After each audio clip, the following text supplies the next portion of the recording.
전격 인터뷰, 먼저 더불어민주당 전략기획위원장을 맡고 있는 이해식 의원 만나 현안 살펴보겠습니다. 의원님 어서 오세요. 네, 감사합니다. 어제 이재명 대통령과 여야 대표의 회동이 있었습니다. 어떻게 보셨습니까? 네, 모처럼 화기애애하게 여야가 손을 맞잡은 모습이 무척 인상적이었고 또 국민들께 아주 좋은 이미지를 준 것 같아서 저도 정치하는 한 사람으로서 기분이 좋았습니다. 말씀하셨지만 여야 대표가 일단 악수를 한 것만도 성과 아닌가요? 네, 그렇습니다. 악수도 안 하고 말도 안 하고 뭐 그렇게 지냈는데 이제는 대화하고 서로 또 양보할 건 양보하고 정치를 말 그대로 복원하는 그런 노력을 해야 될 것 같습니다. 주목하셨던 메시지 있었을까요?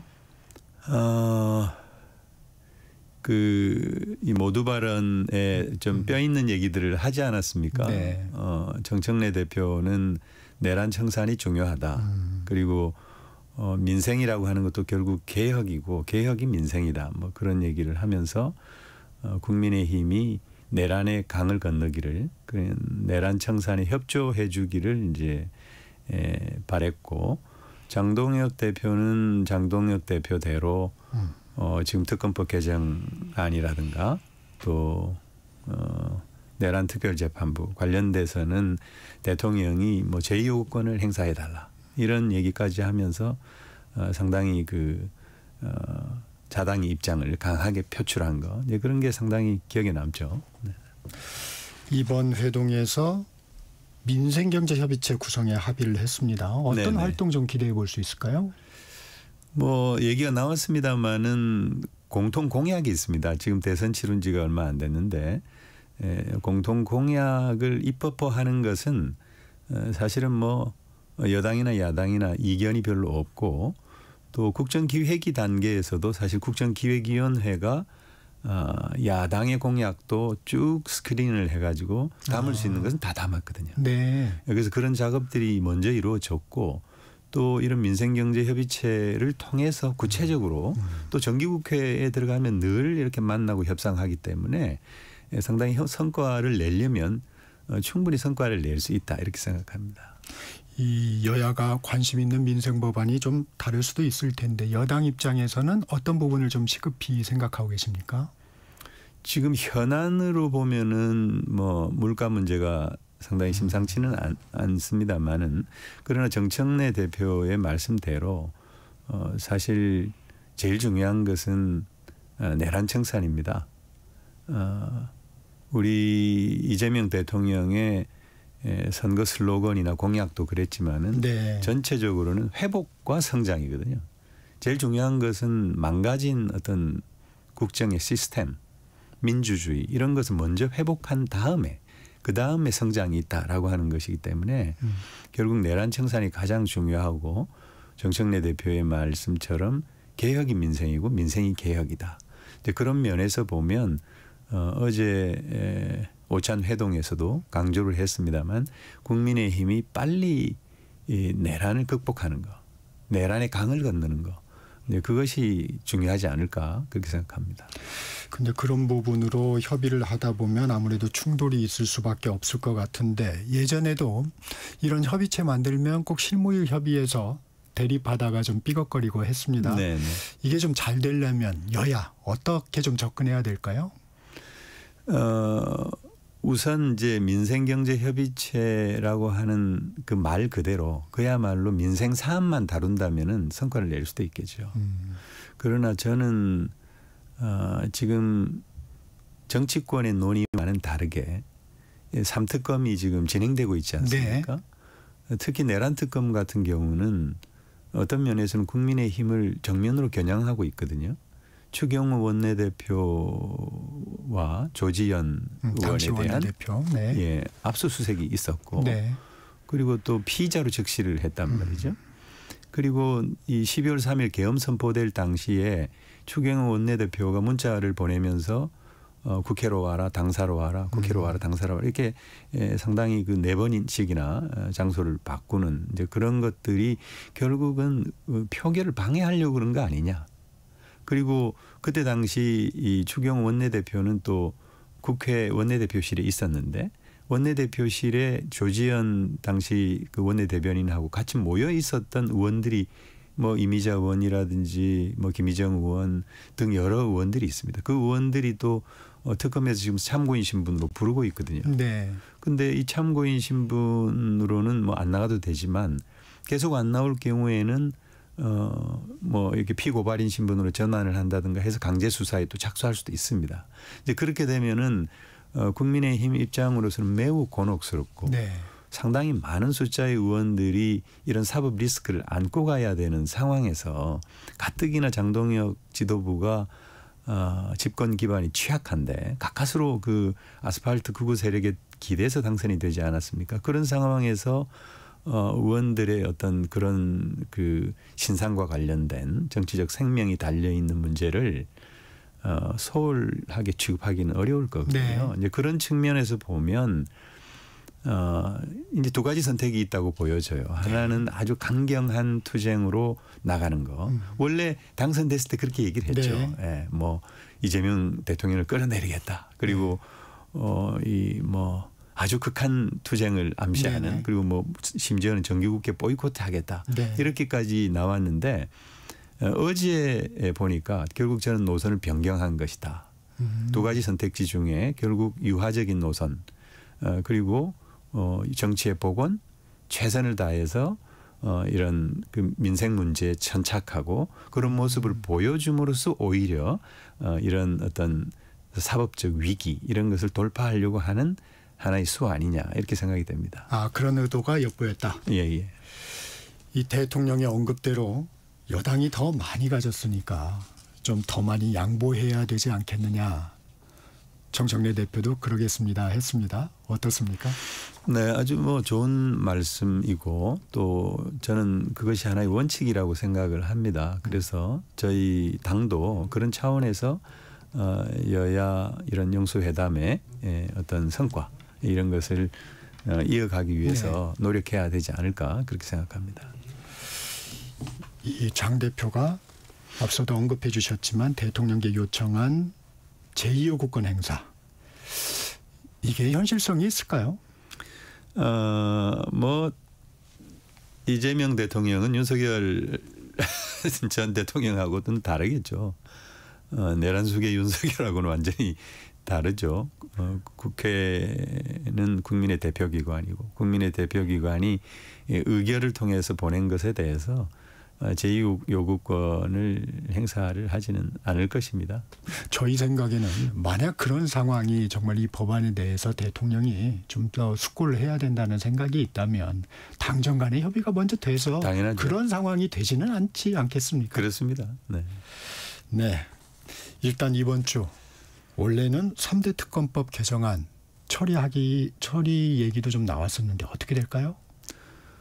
지금 당 원내 지도부는 이 3특검법 개정안을 처리한다는 방침입니다. 네. 그래서 11일 정도의 그 법안을 상정하고 그러면 이제 차례대로 필리버스터를 하게 되겠죠.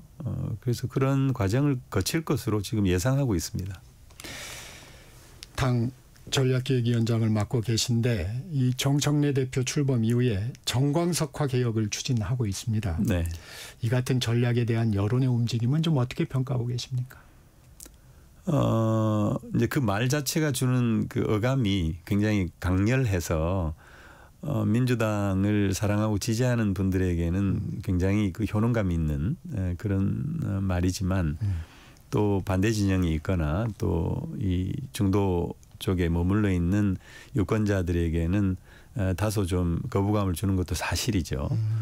그래서 이제 그러나 물론 정청래 대표가 이런 점을 잘 알고 있고 또 그럼에도 불구하고 이 내란이라고 하는 것은 대한민국 민주주의 역사에서 다시는 있어서는 안 될 너무나도 중차대한 사안이기 때문에 그런 다소의 뭐 이렇게 어색한 또는 내지는 뭐 손해라 그럴까요? 그런 것을 각오하고라도 그렇게 강한 메시지를 냈던 것이고 그런데 어제 이제 여야 영수회담을 통해서 서로 손도 잡고 네. 그리고 많이 가졌으니까 또 양보를 좀 해야 된다라고 하는 대통령 말씀에 긍정하면서 저는 뭐 분위기가 좀 좋게 바뀌지 않을까 이제 그렇게 보고 있습니다. 이 정부조직 개편안도 살펴보겠습니다. 의원님께서 이제 국정기획위 정치행정분과장으로 활동하셨는데 이 검찰개혁, 사법개혁에도 좀 밑그림에 관여하신 거죠? 네, 그렇습니다. 원칙적으로 수사와 기소를 분리하고 중수청과 공소청을 만들고 그리고 당시에는 이제 법무부의 탈검찰화까지 해서 검찰개혁을 완성하겠다. 이 큰 어떤 청사진 이것은 이제 국정기획위원회에서 제시를 했었는데 지금 뭐 국정기획위원회에서 정리한 안대로 가고 있는 게 아닌가 생각이 됩니다. 이 정성호 법무장관 1차 수사기관의 행안부 집중에 우려를 표했었는데 당의 입장이 일단 관철이 됐습니다. 네. 국민의힘에선 청청래 대표에 대해 여의도 대통령이라는 표현도 썼습니다. 이 문제에 대한 당정 간의 차이는 어떻게 보셨습니까? 당정 간의 그 큰 차이는 없고요. 불협화음이나 이런 것도 일체 없습니다. 네. 다만 이제 국민의힘이 그렇게 얘기하는 것은 결국 당정 간의 어떤 불협화음을 조장하려고 하는 네. 기대가 반영된 게 아닌가 그렇게 생각이 되고 늘 언론이나 또는 야당은 거기에 촉각을 곤두세우고 있기 때문에 그런 어떤 그 주관적인 어떤 안경이라 그럴까요? 그런 거에 의해서 현상이 그렇게 보인 것일 뿐이지 절대 그렇지 않다 이렇게 말씀드리고 싶습니다. 전략통이시니까 이 얘기도 여쭤보겠습니다. 1차 수사기관에 대한 사법통제 시스템 네. 이게 예를 들어서 경찰의 불송치 사건에 대한 보안 수사 부분 이건 좀 어떻게 해결해야 될까요? 물론 이제 후속 논의가 계속 이어지겠지만. 네, 그렇습니다. 그래서 중수청 설치법 그리고 뭐 형사소송법 이런 걸 정리를 하면서 구체적으로 담아야 되는데요. 네. 뭐 당내에도 약간의 이견이 있습니다. 그런데 전체적으로 보면은 보안 수사를 직접 줄 것인가 아니면은 보안 수사를 그냥 요구하는 수준에서 머물 것인가 이런 것인데 직접 주게 되면은 수사와 기소를 분리한다라고 하는 그 원칙에 맞지 않는 거 아니냐. 결국 보안 수사권을 활용하고 확대해서 또 이런 그 권한을 남용하는 사태가 벌어지지 않으리라는 보장이 없지 않느냐. 그래서 지금 개혁의 초반이기 때문에 추후에 나중에 가서 보안 수사권을 일부 허용하는 한이 있더라도 지금은 보안 수사를 요구하는 정도에 그쳐야 그래야지 국민적인 우려를 불식시킬 수 있다라고 하는 것이 조금 더 다수 견해인 것 같습니다. 이 천하람 개혁신당 원내대표는 이런 얘기도 하더라고요. 특검, 공수처에는 왜 수사 기소권을 다 주느냐? 이제 특검은 이제 말 그대로 특검이기 때문에 그런 것이고, 그리고 공수처는 이 수사기관으로서는 매우 작은 규모입니다. 검사도 한 25명밖에 안 되고, 그래서 사실 이 공수처가 만들어질 때 여야 협상 과정에서 그렇게 쪼그라든 것이거든요. 그래서 그런 어떤 특별한 말하자면 고위공직자에 대한 수사와 기소를 담당하는 기관으로서 아주 특별한 영역이어서 수사 기소 권한을 이렇게 다 허용하는 것으로 정리가 된 것이죠. 그러나 지금 현재 중수청이 설치가 되고 중수청이 설치가 되면 국수본 또 공수처와 함께 3개의 수사기관이 들어서는 것이단 말이죠. 근데 그런 상황에서 그러면 이 관할권 다툼이라든지 또는 뭐 수사의 그 여러 가지 그 수사 진행 과정에서 나타날 수 있는 어떤 혼선 같은 게 있을 수 있지 않느냐. 그래서 국수위, 국가수사위원회라고 하는 것을 두고 거기서 좀 조정을 하게 하자라고 하는 안도 지금 나와 있긴 하죠. 그러나 궁극적으로는 이 수사기관의 전반적인 어떤 통합 문제라든가 구조의 개편 문제가 또 나올 가능성이 있습니다. 그래서 그런 것들을 염두에 두면 지금은 이 공수처의 이 수사기소 기능을 다 주는 거 그리고 또 특검의 수사 기소 기능을 다 주는 거에 대해서 비판하는 것은 한 면만 보는 것이다. 이렇게 생각이 되고 차제 저희가 입법을 하는 과정에서 이런 것들을 전체적으로 검토해서 보다 더 충실한 안을 만들 책임이 우리한테 있지 않는가 이런 생각을 갖습니다. 이 검찰에는 당연히 이제 개혁 대상으로서 불만의 목소리가 좀 나옵니다. 네. 노만석 검찰총장 직무대행 정부조직법 개정안과 관련해서 헌법에 명시되어 있는 검찰이 법률에 의해서 개명당할 위기에 놓였다. 반성을 얘기하면서도 향후의 검찰개혁 세부적인 방향은 국민들 입장에서 설계가 되었으면 하는 바람이다. 이렇게 얘기했는데 어떻게 좀 해석하셨습니까? 뭐 조금 아쉽습니다. 검찰이 말로는 반성을 한다고 했지만 네. 결국 반성 안 하는 거 아니야? 이런 어떤 의문을 국민들께 던져주는 것 같거든요. 그리고 검찰이라고 하는 것이 헌법에 없습니다. 검사는 있습니다. 검사는 2번 나오고요. 검찰총장이 있죠. 검찰총장이 1번 나오죠. 네. 근데 이 검찰총장이 나온다고 해서 검찰청이라고 하는 것이 헌법기관이다. 이것은 확대 해석한 거죠. 헌법에 나오는 기관은 아니죠. 헌법기관은 아닙니다. 이 직위일 뿐이죠. 근데 이 직위라고 하는 것은 헌법과 다르게 부를 수 있습니다. 예를 들면 시장군수구청장도 헌법에 없어요. 그런데 지방자치단체장이라고 나와 있습니다. 근데 시장군수구청장을 다 지방자치단체장이라고 부를 수는 없지 않겠습니까? 그래서 저는 참 아쉽게도 검찰의 어떤 인식을 보여주는 것이긴 한데 조금 더 이 국민의 어떤 우려가 뭔지 이런 것에 천착해서 조금 그 깊은 반성 이것을 먼저 하는 것이 순서가 아니겠는가 그렇게 생각이 됩니다. 이 검찰개혁의 필요성을 얘기하는 사건 중에 하나가 또 검찰의 건진법사 관봉권 DJ 분실 사건입니다. 대통령도 상설특검을 포함한 방안을 지시했는데 이거 어떻게 지금 윤곽을 좀 잡고 계십니까? 어떻게? 관봉권 DG를 분실했다라고 하는 검찰 수사관들의 말을 믿을 수가 없는 것이죠. 그리고 입법청문회에서 수사관들이 나와가지고 하는 그 태도라든가 뭐 이런 전체적인 맥락을 봤을 때 이것은 결국 검사와 검찰 수사관 간에 뭔가 문제가 있는 것이다. 그리고 이것은 액면 그대로가 아닐 수 있다. 뭐 조작됐을 혹은 그 뭔가 진실을 은폐하고 가리는 그런 면이 있다라고 하는 것을 저는 대통령께서 간파했다고 생각을 하고 네. 그래서 특검을 특히 이제 상설특검에 대한 검토를 지시했다고 생각이 됩니다.